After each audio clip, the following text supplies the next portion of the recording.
I'm never going to tell anybody here, and my thing isn't, don't buy things, don't buy, drip and all that stuff. I ain't going to tell you to do that because you do your own thing. But what I'm saying is, if you're going to buy the drip, if you're going to buy the stuff, let's have ownership in it.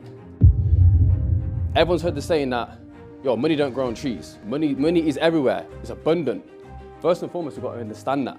So that belief system, we've got to delete it out of our whole psyche because it ain't true. What's clarity? We need to be clear. We need to figure out where we are financially. Now, this is the hardest step because it's the first step. And it's the step that requires us to really dig deep inside of us and look ourselves in the mirror and have an honest conversation. There's a question you got to ask yourself. Do you really want to build wealth? Because I'll be honest, wealth it's a strategy. It's you can't freestyle it. Everyone's playing this numbers game, with the social media thing, and everyone's out here kind of, finessing everyone on social media. And it's easy to do a video and all that stuff, and that's all good, but I'm all about impact. And I thought, you know what? This information I've got and what I know, I need to come back home. I need to come back where I'm from and give the information to you guys because it's what's worked for me, and I know it can work for you guys as well. So this is why we're bringing stocks to the block. So first and foremost, we're going to get the mindset done, because without the mindset, we can't make any moves. You know what I'm saying? Mindset's got to be correct first. Next, we're going to go into some principles, values, things, how we're using our money, what we're spending our money on, what can we do with our money? We're going to break that down. How do we actually do the thing? I know it's all good telling you what to do, the theory of it all, but how do we execute? And that's what we're going to get to today, okay? So first and foremost, I wrote a few things down because obviously to save a bit of time. I'm glad I did now. So first and foremost, we've got to go through this. It's our belief system. So everything we've believed or been told about money up until this point is probably wrong. Everyone's heard the saying that, money don't grow on trees. Money is everywhere. It's abundant. First and foremost, we've got to understand that. So that belief system, we've got to delete it out of our whole psyche because it ain't true. We need to understand that building wealth and riches is a completely spiritual thing. It's a spiritual experience. It's a spiritual outcome.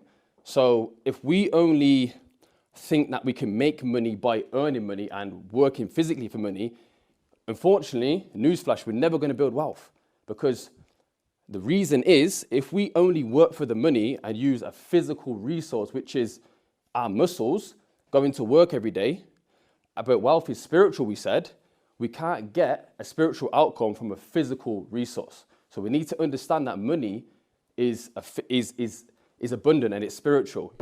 Next things, we talk about principles, all right? So this is where we break down the values and how much of our money do we actually own. Now everyone's thinking like, how much of my money do I actually own? I know how much I earn, but how much do I actually get to keep and own? So it's important to understand this part. Once we understand this part, how much we've got to use after everything's said and done, that's the important thing we do with our money. And that's relative to everyone in this room. So that may be 10% left after everything's paid. That may be 20%. Whatever the percentage is, ask yourself, what am I doing with that percentage? How much of that percentage is working for me? That's how we've got to start using money because money, remember, is our muscle and wealth is spiritual. We can't get wealth by just using our muscle. We have to use the money to get the wealth. The money would do the heavy lifting for us. That's what we've got to start understanding.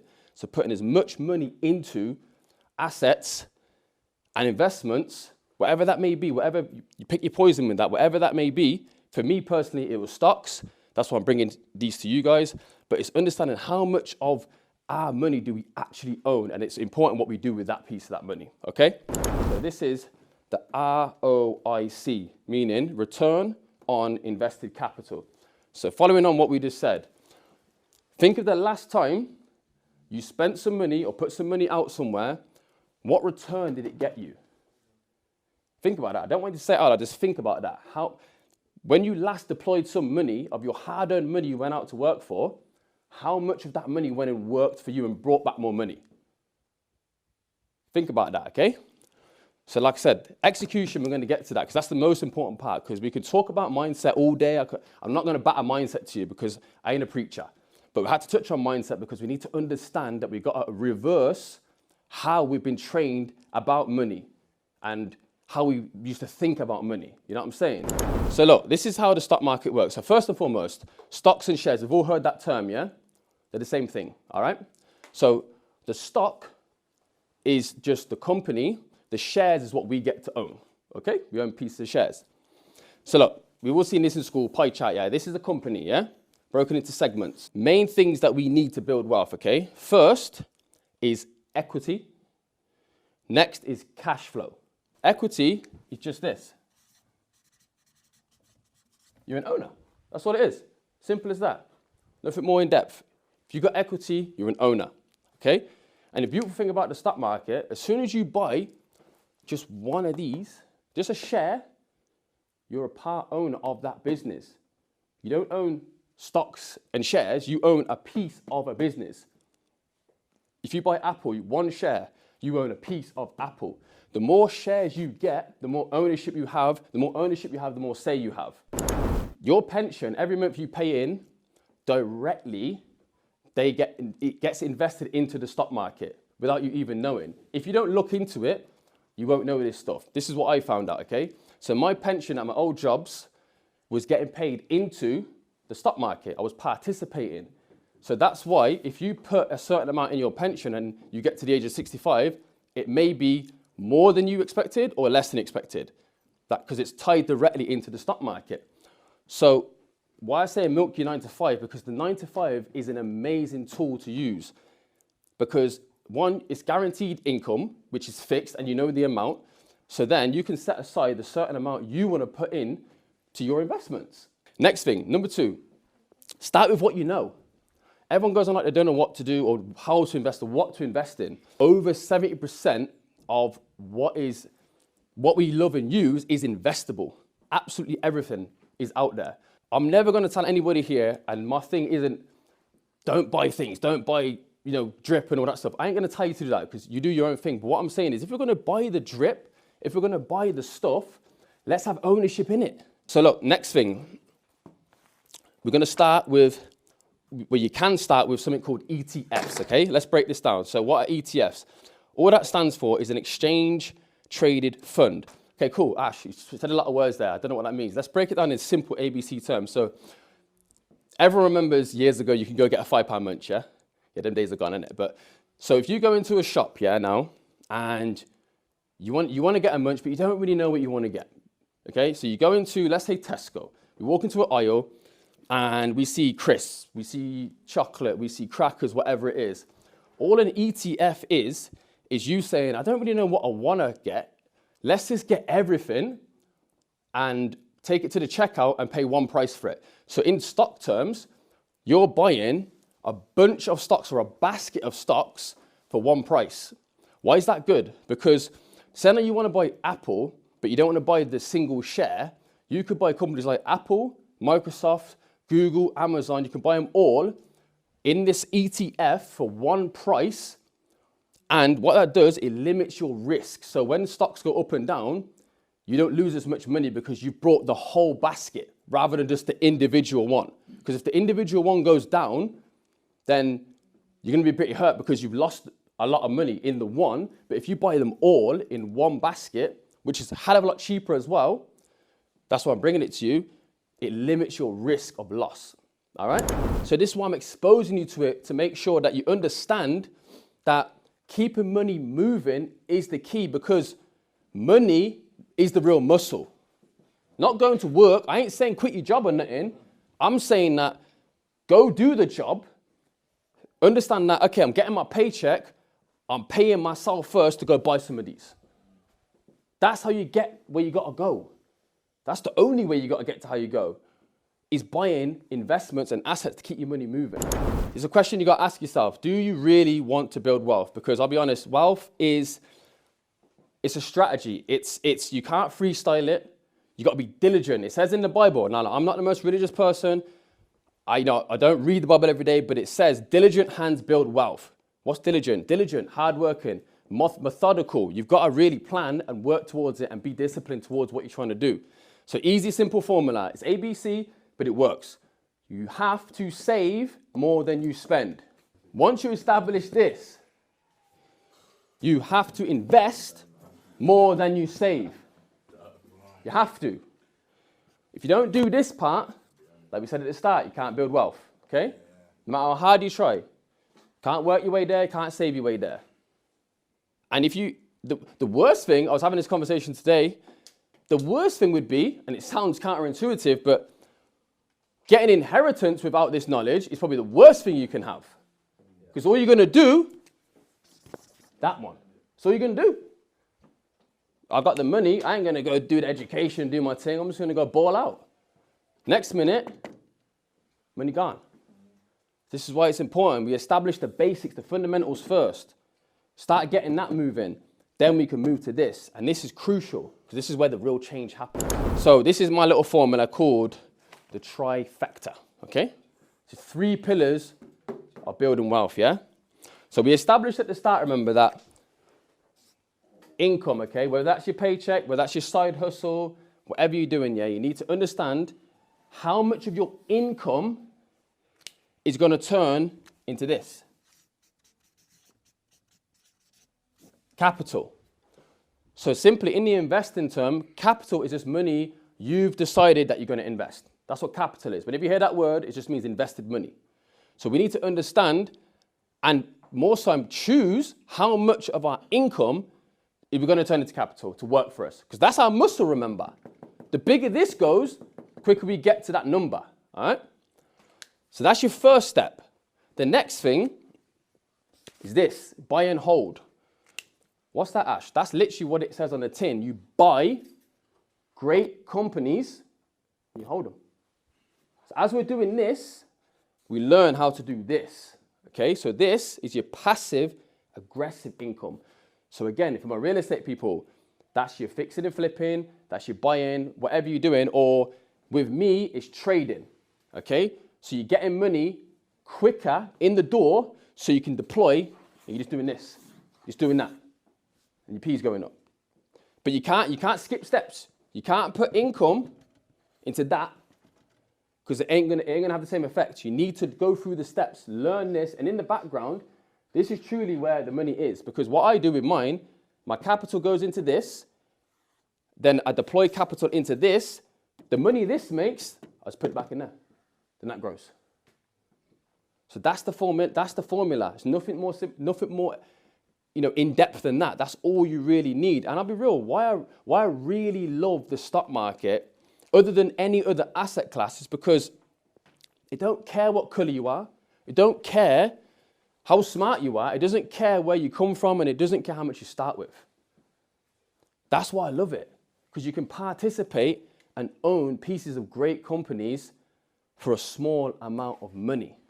That's why it's so important that everyone needs to get in it and have as much of their income turned into that to buy the things. And it's a bit small writing, so I'm going to run through it with you. So this is the levels to freedom, okay? Now we established, not everyone wants to be a millionaire, but everyone wants this, don't they? We want this, yeah? So I'm going to break down, first and foremost, what we need. So first and foremost, we need clarity. What's clarity? We need to be clear. We need to figure out where we are financially. Now, this is the hardest step because it's the first step. And it's the step that requires us to really dig deep inside of us and look ourselves in the mirror and have an honest conversation. Until we do this and figure out where we want to go, can't go anywhere. Can't get to these steps. And I didn't make these steps up, okay? This is how it is, the blueprint. So once we sit down and we understand where we are financially and be honest with ourselves, remember at the start I said we come with an empty cup, we throw out everything we used to know, we start with an empty cup. Once we figure that out and get the clarity, then we can move on to the next step. But if we don't, we can't get there. We've got to get out of our own way half the time, okay? The next step, self-sufficiency. Now, I'll be honest, between these levels as well, this isn't linear. Now, between these gaps, there may be years in between these gaps, okay? The gaps in between, how long that takes is down to you, okay? But I'll be honest with you, this isn't linear. So self-sufficiency, a lot of us here now, we've moved out your parents and you can cover your expenses, okay?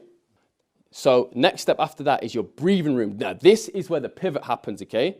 The breathing room. Once you get here, this is great. So you're saving some money. And we said about savings, your defender. We're saving some money. you're no longer living paycheck to paycheck. That's a nice feeling. You've got some breathing room. You're like, yo, you know what? I can go club today. I can go buy some crepes. I might not, but I like to have the breathing room to do that. It's important that we get here, okay? Like I said, this may be years in between these gaps, but understand that these are the steps. Once we've got the breathing room and the water's below us, we've got stability after that. Okay, now we're stable. Now you have no debt minus your mortgage. This number's relative. I put 6 because that's the industry standard. We can work to get in 6 months of expenses saved for emergencies. So if the whip breaks, the boiler breaks, you know what I'm saying? Something mad happens, you got that money there. Now don't take this as gospel. This is just industry standard, okay? So that might be relative to you. Some people, I personally know someone, he likes about 18 months worth of expenses saved at any point. That's his thing. But I'm just saying, work towards that. Maybe 3 months, maybe whatever. It's relative. That's not the point. But work towards having some money saved for expenses for emergencies. That's your stability. You know what I'm saying?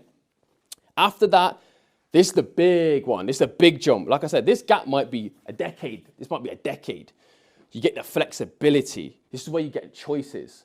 This is what assets do for you. They give you choices in life. Your flexibility, now you have at least 2 years of expenses saved, and you can take a year off if you want. You might not do it, but you're at the point where you're like, you know what? I can go here for a month and do my thing. This is the big one that changes. Okay? After this, you get the independence. You heard of the term financial independence, yeah? Well, this is what it means. Now you can live off the income that your investments generate for you. That way now you haven't got to go work if you don't want to. You haven't got to go do the business. You can just take the money out of your investments, the cash flow that it produces, to go about your day. This is the big one, okay? The last one, to tie it in, is abundance. Now, this is not, like I understand, not everyone wants to get here, but it's our birthright. This is our birthright. Money is no longer a concern, okay? You get to that point where, and that may not be, for some people, that ain't millions. Some people, could be 80 grand a year. If they're living below their means, if they're only spending 30 grand a year, but they're netting 80, 90 grand, you're chilling. You got money. So you're not at a concern at that point. But the problem is some people, they're living at 90 grand a year and they're earning 80 grand a year. That's the difference. So this is the point of where the last point of freedom is the abundance part. And again, don't tie this in with a big amount of money because that's relative to you. I know my number. You need to understand what your number is. What's your point of no concern? Okay? So look, hope you got something out of this today. This is how we build wealth. Like I said, we spoke about different things, mindset. We tied it in with principles. And I hope I've started impregnating the understanding that money needs to be moving around for us. That's the most important thing I want to back home. It's like, not all your money. I'm not telling you to stop spending, but I'm telling you to have and deploy some of your income into capital to get moving for you. Okay? So you can turn your last name into an asset and get to where you want to go as quick as possible.